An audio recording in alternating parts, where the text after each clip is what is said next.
Bien, je vous invite à ouvrir la parole de Dieu dans le livre des Juges au chapitre 11. Et nous continuons notre série dans ce livre et nous allons lire les versets 1 à 28. Juges chapitre 11, les versets 1 à 28. Et voici la parole de Dieu. Jephthé, le Galaadite, était un vaillant héros. Il était fils d'une femme prostituée, et c'est Galaad qui avait engendré Jephthé. La femme de Galaad lui enfanta des fils qui, devenus grands, chassèrent Jephthé et lui dirent « Tu n'hériteras pas dans la maison de notre père, car tu es fils d'une autre femme. » Et Jephthé s'enfuit loin de ses frères, et il habita dans le pays de Tob. Des gens de rien se rassemblèrent auprès de Jephthé, et ils faisaient avec lui des coups de main. Verset 4. Quelque temps après, les fils d'Ammon firent la guerre à Israël. Et comme les fils d'Ammon faisaient la guerre à Israël, les anciens de Galaad allèrent chercher Jephthé au pays de Tob. Ils dirent à Jephthé, « Viens, tu seras notre chef, et nous combattrons les fils d'Ammon. » Jephthé répondit aux anciens de Galaad, « N'avez-vous pas eu de la haine pour moi, et ne m'avez-vous pas chassé de la maison de mon père?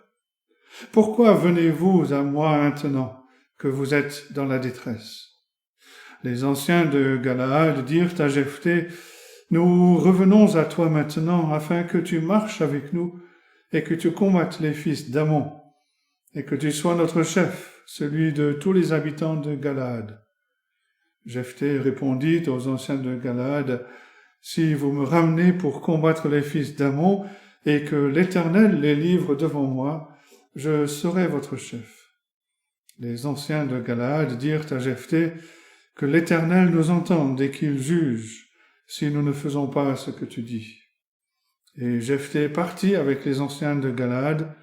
Le peuple le mit à sa tête et l'établit comme chef.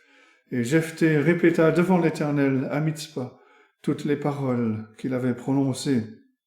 Verset 12. Jephthé envoya des messagers au roi des fils d'Ammon pour lui dire « Qu'y a-t-il entre moi et toi, que tu viennes contre moi pour faire la guerre à mon pays ?» Le roi des fils d'Ammon répondit aux messagers de Jephthé « C'est qu'Israël, quand il est monté d'Égypte, s'est emparé de mon pays, depuis l'Arnon jusqu'au Jabbok et au Jourdain. Rends-le maintenant de bon gré. » Verset 14. Jephthé envoya de nouveau des messagers au roi des fils d'Ammon pour lui dire « Ainsi parle Jephthé. Israël ne s'est point emparé du pays de Moab, ni du pays des fils d'Ammon. Car lorsqu'Israël est monté d'Égypte, il a marché dans le désert jusqu'à la mer Rouge, et il est arrivé à Kadès. Alors Israël envoyait des messagers au roi d'Édom pour lui dire « Laisse-moi passer par ton pays. » Mais le roi d'Édom n'y consentit pas. Il en envoya aussi au roi de Moab qui refusa, et Israël resta à Kadès. Puis il marcha par le désert, tourna le pays d'Édom et le pays de Moab, et vint à l'orient du pays de Moab. Ils campèrent au-delà de l'Arnon sans entrer sur le territoire de Moab, car l'Arnon est la frontière de Moab.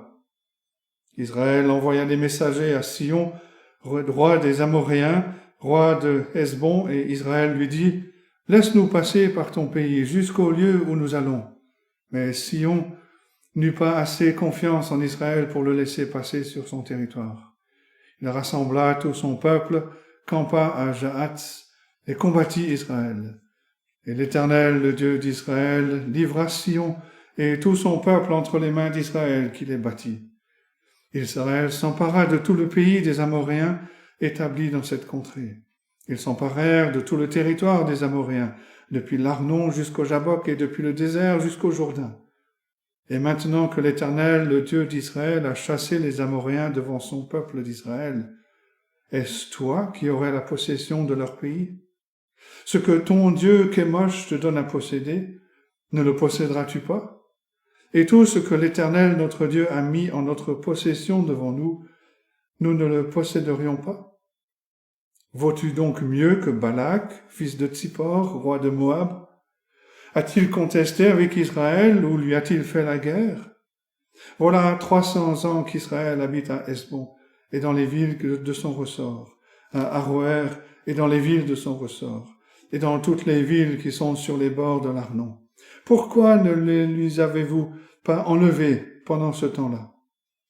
Je ne t'ai point offensé, et tu agis mal avec moi en me faisant la guerre. Que l'Éternel, le juge, soit aujourd'hui juge entre les enfants d'Israël et les fils d'Ammon.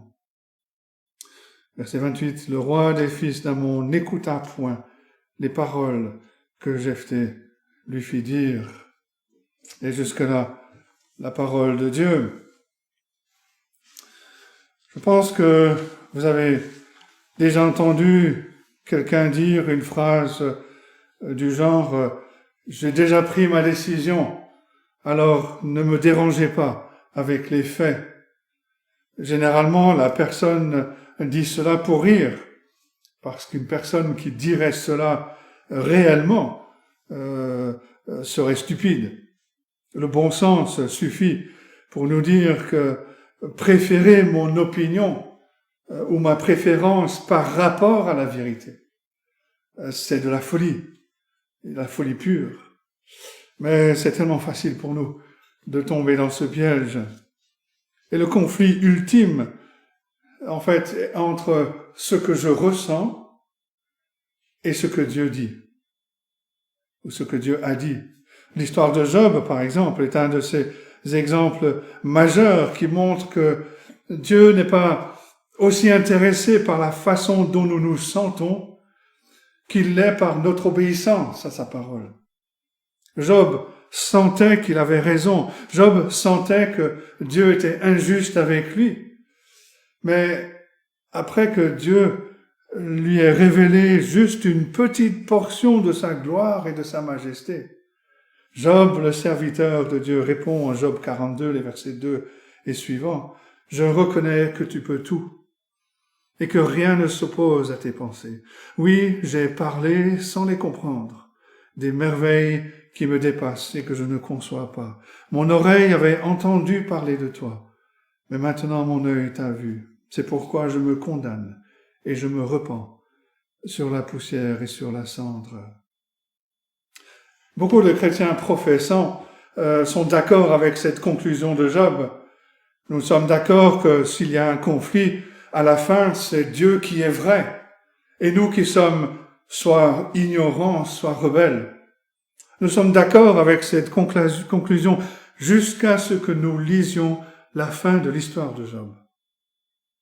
Verset 11 du chapitre 42. Les frères et sœurs et les anciens amis de Job vinrent tous lui rendre visite et ils mangèrent avec lui dans sa maison. Ils le plaignirent et le consolèrent de tous les malheurs que l'Éternel avait fait venir sur lui. Notre nature humaine recule devant l'idée que c'est Dieu qui a amené toute cette épreuve sur Job. Non, Dieu ne ferait jamais une telle chose. Et pourtant aussi, parce que c'est Dieu qui a permis à Satan d'avoir la main libre avec Job. Et on voit combien il est facile d'arriver à des conclusions qui sont basées sur ce que l'on ressent, au lieu d'arriver à la vraie conclusion selon la parole de Dieu. Et Jephthé s'est trouvé dans un tel conflit. Le roi des fils d'Ammon accuse Jephthé et les Israélites d'avoir pris son territoire. Jephthé lui explique ce qui s'est réellement passé, mais le roi des fils d'Ammon ne voulait rien entendre.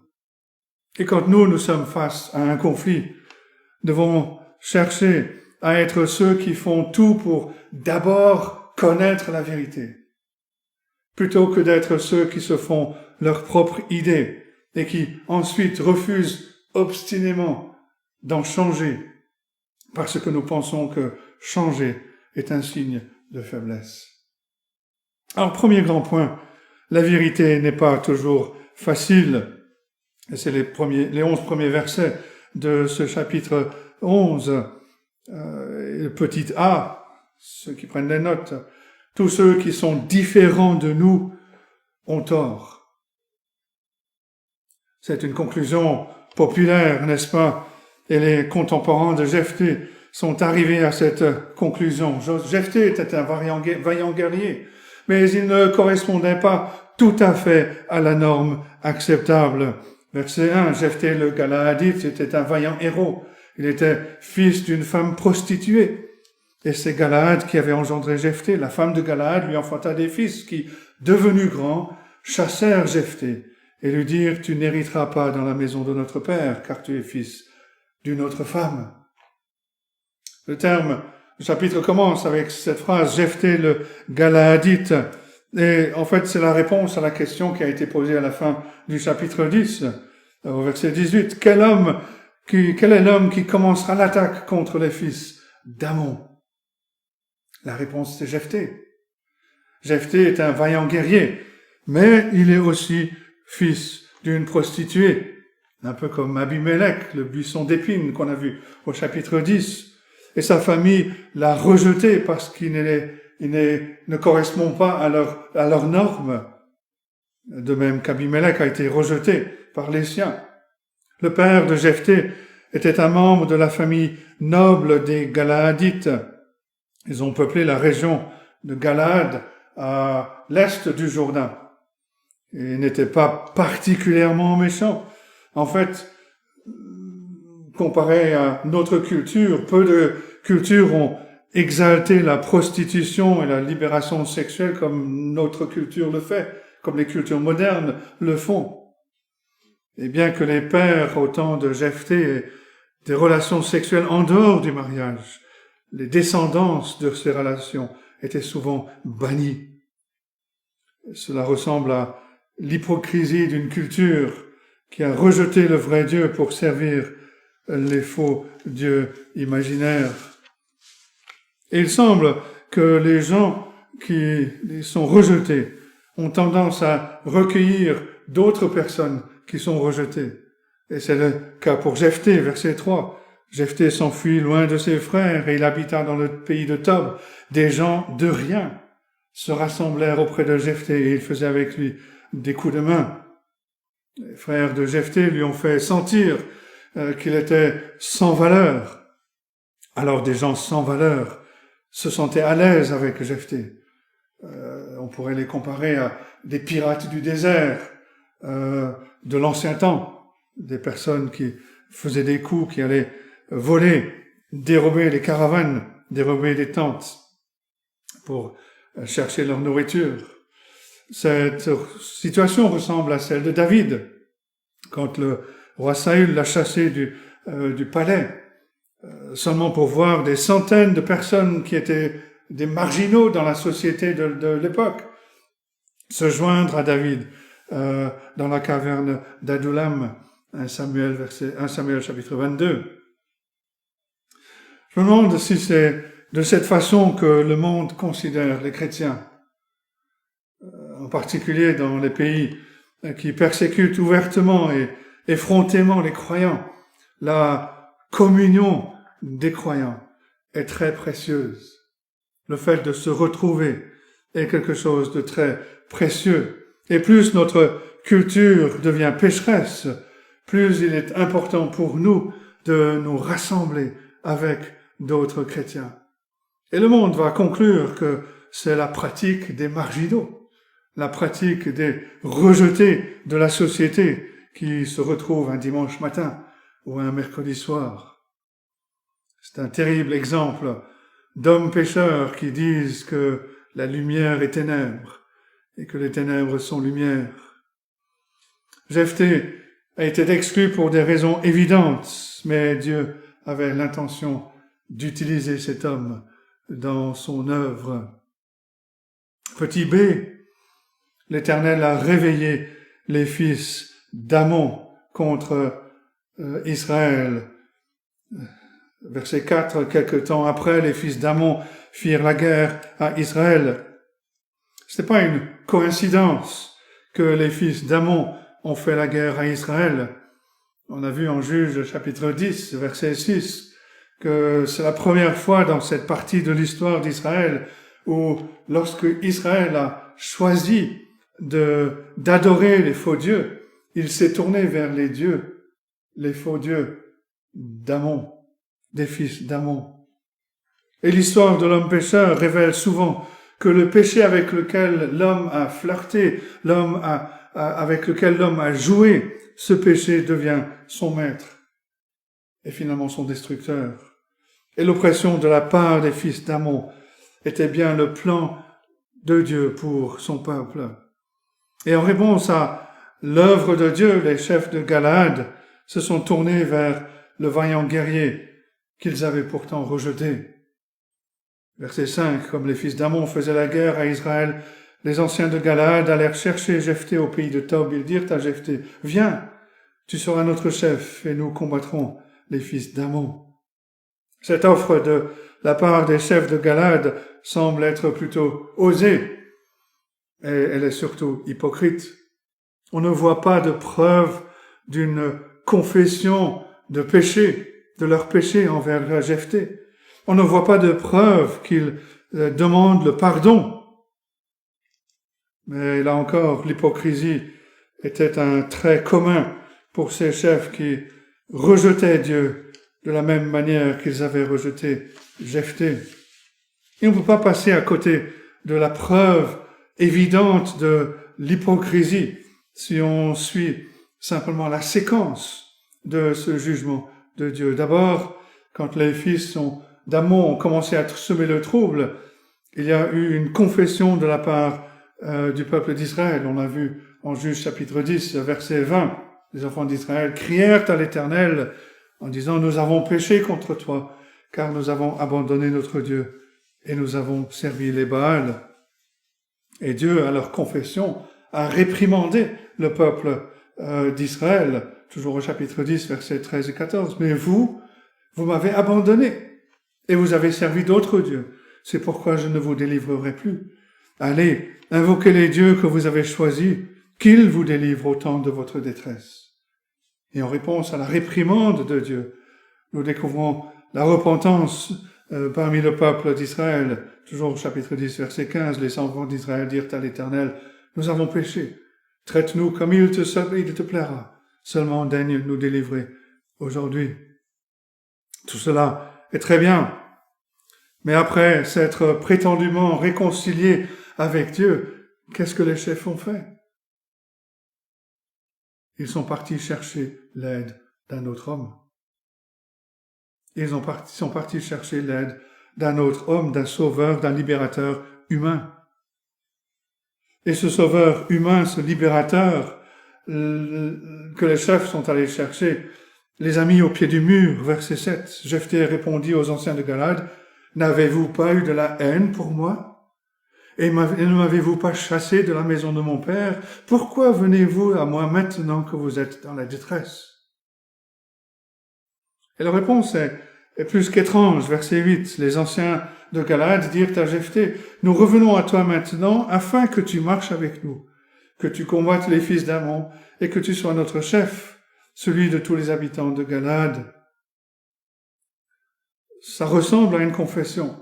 C'est comme s'il disait, « Oui, nous t'avons chassé, mais nous réalisons maintenant que nous avons besoin de toi. » Mais c'est le même genre de confession de repentance superficielle, hypocrite, que le peuple d'Israël a offert à Dieu maintes et maintes fois dans son histoire.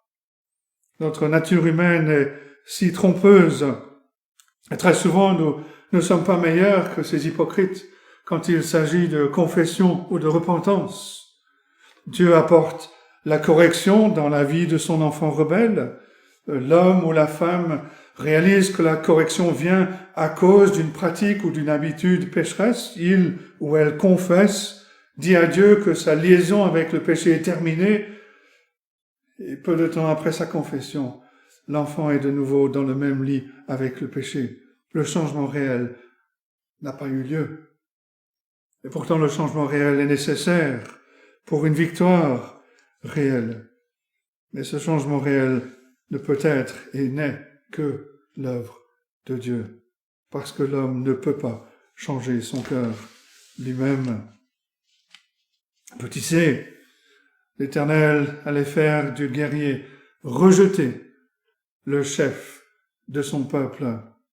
Et nous lisons dans les versets 9 à 11, Jephthé répondit aux anciens de Galade, « Si vous me ramenez pour combattre les fils d'Ammon, et que l'Éternel les livre devant moi, je serai votre chef. » Les anciens de Galade dirent à Jephthé, « Que l'Éternel nous entende et qu'il juge, si nous ne faisons pas ce que tu dis. » Jephthé partit avec les anciens de Galade. Le peuple le mit à sa tête et l'établit comme chef, et Jephthé répéta devant l'Éternel à Mitzpah toutes les paroles qu'il avait prononcées. Vous remarquez comment Jephthé, ce fils rejeté d'une prostituée, met Dieu au centre de cette offre. Pour Jephthé, le peuple pouvait faire ce qu'il décidait de faire, mais la victoire appartient à Dieu seul, et que l'Éternel les livre devant moi. Les chefs de Galade ont fait une alliance avec Jephthé en invoquant Dieu comme témoin. Est-ce que c'est ce même Dieu qu'ils avaient rejeté pour aller servir les faux dieux imaginaires? Jephthé aurait pu penser que leur contrat avec lui n'avait pas beaucoup de valeur. Mais en lisant le texte, on voit que la foi de Jephthé est placée en Dieu et non pas dans les paroles des chefs capricieux de Galade. Jephthé, lui, il regarde à l'Éternel. Si vous me ramenez pour combattre les fils d'Ammon, que l'Éternel les livre devant moi. Alors je serai votre chef. La vérité dans cet épisode chaotique, c'est que le combat du peuple d'Israël avec les fils d'Ammon est en réalité la bataille de Dieu. Il l'avait créé comme une correction pour son peuple. Il voulait corriger le peuple d'Israël. Que les chefs devaient s'humilier devant l'homme qu'ils avaient rejeté, ça c'était le plan de Dieu. Dieu a humilié le peuple d'Israël devant ses ennemis. Maintenant, il humilie le peuple devant Jephthé. La vérité n'est souvent pas facile parce qu'elle exige l'humilité pour qu'on l'accepte. Mais le deuxième grand point, la perception n'est pas la vérité. Et petit a, encore une fois, perception et accusation. Il y a un principe important en jeu ici. Il y a un dicton qui dit « la perception est la vérité » ou « la perception est la réalité ». Et cette affirmation est souvent appliquée dans des conflits personnels. Par exemple, si Monsieur A perçoit que Monsieur B est dans l'erreur à cause de ce qu'il a dit, en ce qui concerne Monsieur A, c'est la réalité. C'est la vérité. Mais qu'en est-il si Monsieur A mal compris ce que Monsieur B a dit? Qu'en est-il si Monsieur A ne connaît qu'une partie du contexte de la conclusion à laquelle Monsieur B est arrivé? Qu'en est-il si Monsieur A a déjà pris sa décision sur la question et donc que rien de ce que dira Monsieur B ne pourra le faire changer d'avis? Le cœur humain ne va pas bien. Et à cause de cela, il n'arrive pas toujours à des conclusions justes ou équitables. Et Dieu nous apprend par le prophète Jérémie, chapitre 17, verset 9, que le cœur est tortueux par-dessus tout. Et il est méchant. Qui peut le connaître? Et on dit cela, nous avons besoin d'une règle de mesure plus fiable pour la vérité. Alors lisons la conclusion de l'évaluation de Jérémie, toujours chapitre 17, verset 10. « Moi, l'Éternel, j'éprouve le cœur. Je sonde les reins pour rendre à chacun selon ses voies, selon le fruit de ses œuvres. » Nous pouvons être sûrs que lorsque Dieu donne une instruction sur une question, lorsqu'il commente une question, lorsqu'il révèle sa volonté sur une question. Ça, c'est la vérité. Et donc, il faut conclure que la perception humaine n'est pas la vérité. Souvent, ce que je perçois comme étant une évidence n'est pas du tout une évidence. Ce que je perçois comme étant la seule conclusion possible peut être, en fait, l'erreur. Je ne connais pas toujours toutes les facettes d'une histoire.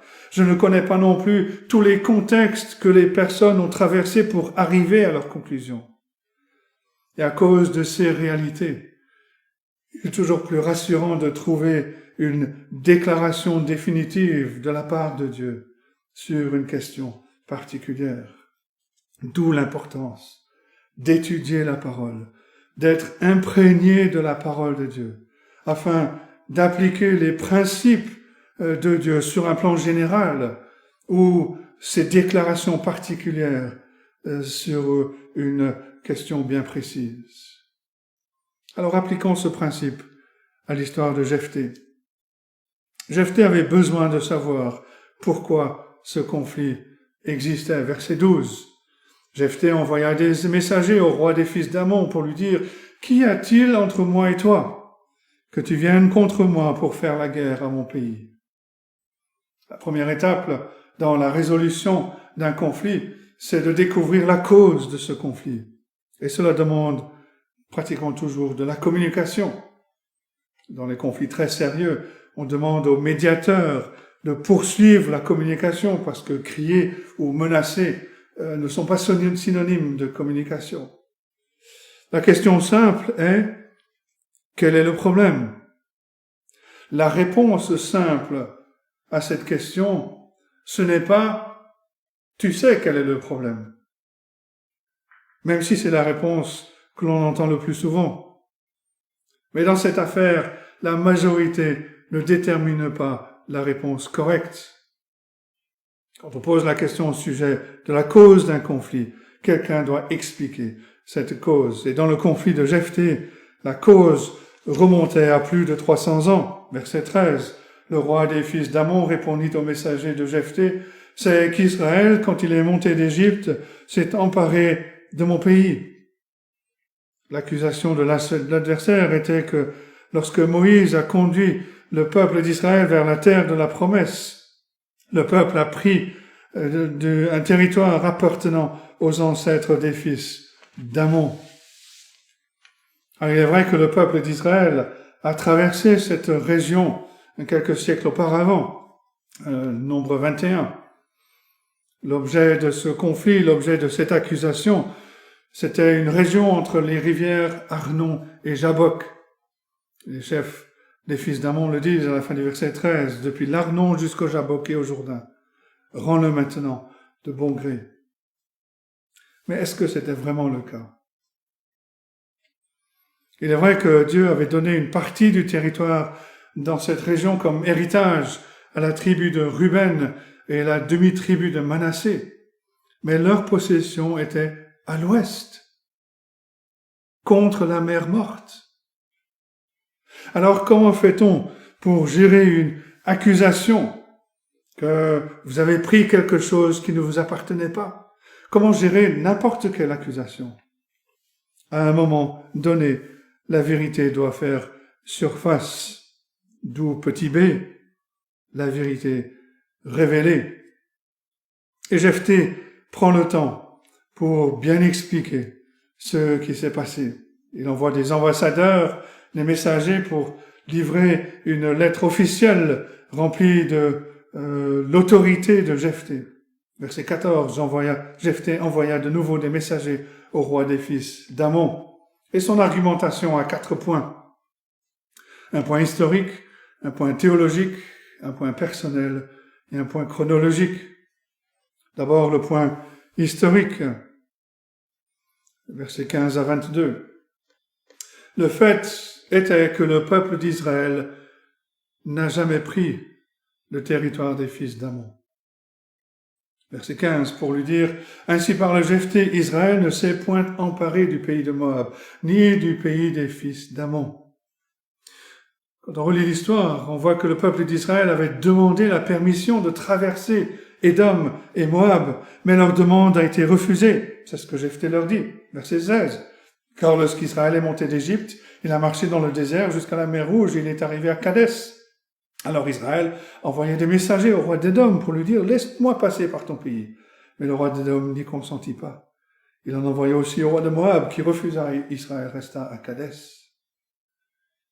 L'histoire montre que le peuple d'Israël a contourné Édom et Moab par l'est et est arrivé à la rivière Arnon, verset 18. Puis il marcha par le désert, tourna le pays d'Édom et le pays de Moab et vint à l'orient du pays de Moab.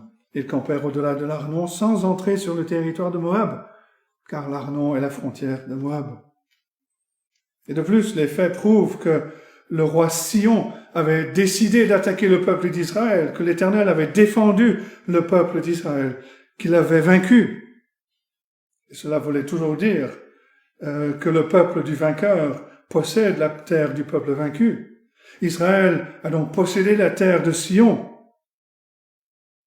qui n'est pas le pays des fils d'Amon. Israël, verset 19, envoyait des messagers à Sion, roi des Amoréens, roi de Hesbon, et Israël lui dit, « Laisse-nous passer par ton pays jusqu'au lieu où nous allons. » Mais Sion n'eut pas assez confiance en Israël pour le laisser passer sur son territoire. Il rassembla tout son peuple, campa à Jahatz et combattit Israël. L'Éternel, le Dieu d'Israël, livra Sion et tout son peuple entre les mains d'Israël qui les battit. Israël s'empara de tous les pays des Amoréens établis dans cette contrée. Le fait est que le pays des Amoréens est à l'ouest du pays des fils d'Amon. Verset 22, ils s'emparèrent de tout le territoire des Amoréens, depuis l'Arnon jusqu'à Jabbok et depuis le désert jusqu'au Jourdain. Et ils ont été à l'ouest. Voilà des faits historiques de tous ces événements qui s'étaient passés plus de 300 ans auparavant. Deuxième point dans l'argumentation de Jephthé, c'est un point théologique, versets 23 et 24. Et maintenant que l'Éternel, le Dieu d'Israël, a chassé les Amoréens devant son peuple d'Israël, est-ce toi qui aurais la possession de leur pays? Ce que ton Dieu Kémosh te donne à posséder, ne le posséderais-tu pas? Et tout ce que l'Éternel, notre Dieu, a mis en notre possession devant nous, nous ne le posséderions pas? L'Éternel a donné le territoire des Amoréens au peuple d'Israël. Les Amoréens ne servaient pas l'Éternel et ils ont été jugés. Ils servaient des Baals, ils servaient les Astartés, d'autres faux dieux imaginaires. Ils auraient dû se contenter de posséder ce que leur Dieu imaginaire leur donnait. Laisser Israël posséder ce que Dieu, l'Éternel, leur donnait. Il y a une application importante à ce principe, à tous les croyants. Nous profitons de tout ce que Dieu nous donne. Et c'est un argument très important pour nous qui aimons le Seigneur Jésus-Christ. Nous ne sommes pas particulièrement possessifs des choses terrestres comme les maisons ou des terres. Mais Dieu nous a donné des bénédictions, des promesses éternelles en Christ et dans sa parole. L'ennemi cherche à nous enlever ces choses. L'ennemi insiste que nous avons fabriqué des vérités au sujet du mariage, au sujet du meurtre d'innocents dans le ventre de leur mère, au sujet de l'obéissance aux autorités. Mais ces vérités sont les vérités de la parole de Dieu. Le don qu'il nous a fait, Dieu nous a donné sa révélation. Et nous aimons ces vérités, nous chérissons ces vérités. Nous voulons vivre selon ces vérités. Troisième point dans l'argumentation de Jephthé, le point personnel, verset 25. Jephthé argumente, verset 25, « Vaux-tu donc mieux que Balak, fils de Tsippor, roi de Moab? A-t-il contesté avec Israël ou lui a-t-il fait la guerre ?» On pourrait paraphraser ça dans les termes plus modernes en disant « Mais vous vous prenez pour qui ?» Jephthé leur rappelle que le roi Balak était plus puissant qu'eux, mais qu'il n'avait jamais osé faire la guerre au peuple d'Israël. Et Jephthé leur dit, mais vous êtes qui? Vous vous prenez pour qui? Ils avaient une très haute opinion d'eux-mêmes, Quatrième point, le point chronologique, verset 26. Voilà 300 ans qu'Israël habite à Hesbon et dans les villes de son ressort, à Aroër et dans les villes de son ressort, et dans toutes les villes qui sont sur les bords de l'Arnon. Pourquoi ne les lui avez-vous pas enlevés pendant ce temps-là? Si Israël vivait sur la propriété des fils d'Amon, pourquoi n'avait-il rien fait à ce sujet au cours des 300 dernières années? Pourquoi attendre maintenant? Mais parce que cette guerre, c'était le moyen que Dieu allait utiliser pour corriger le peuple qu'il avait choisi. Il n'y a rien de logique à son sujet. Mais la vérité a été révélée. Les arguments étaient solides. Pourtant, petit c, le rejet des faits. L'adversaire refuse l'explication de la vérité de la part de Jephthé, ce vaillant guerrier.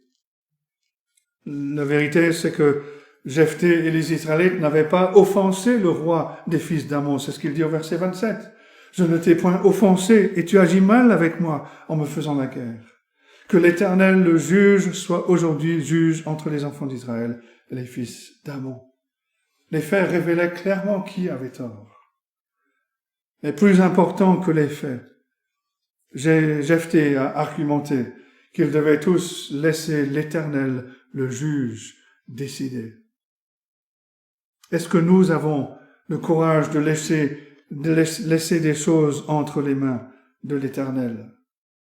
Nous affirmons que nous voulons faire sa volonté, mais quand il est clair que notre adversaire est dans l'erreur, nous nous jetons sur eux avec toute la force humaine possible. Le roi des fils d'Amon démontre qu'il n'est pas vraiment intéressé par la vérité. Verset 28, le roi des fils d'Amon n'écouta point les paroles que Jephthé lui fit dire.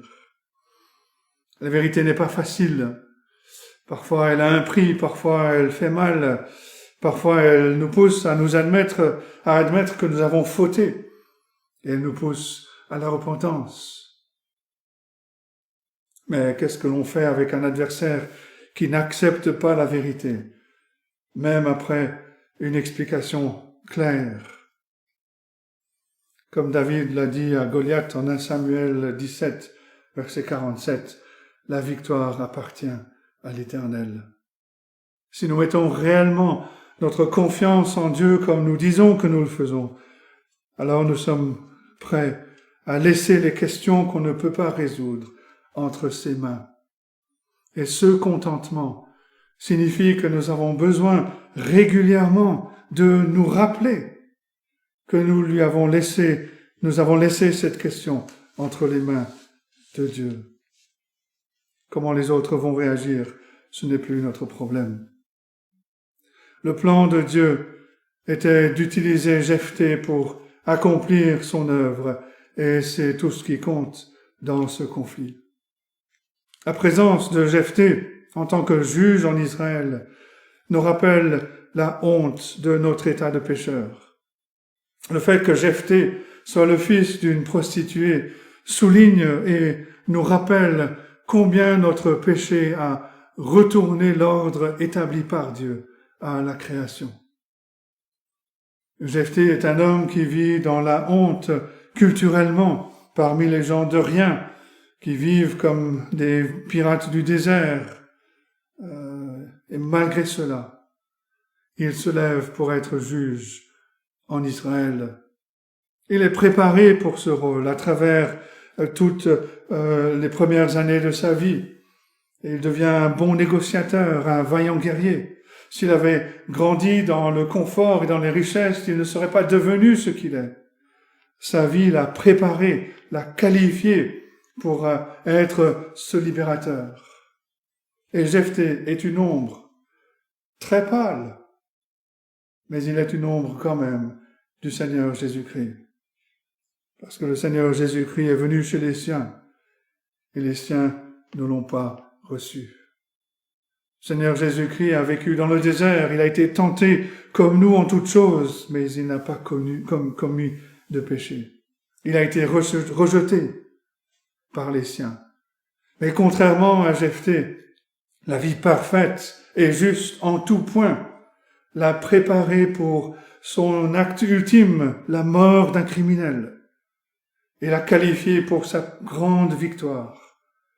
Mourir en portant les péchés de son peuple, ressusciter afin de pouvoir donner sa justice à son peuple et le conduire dans la paix véritable.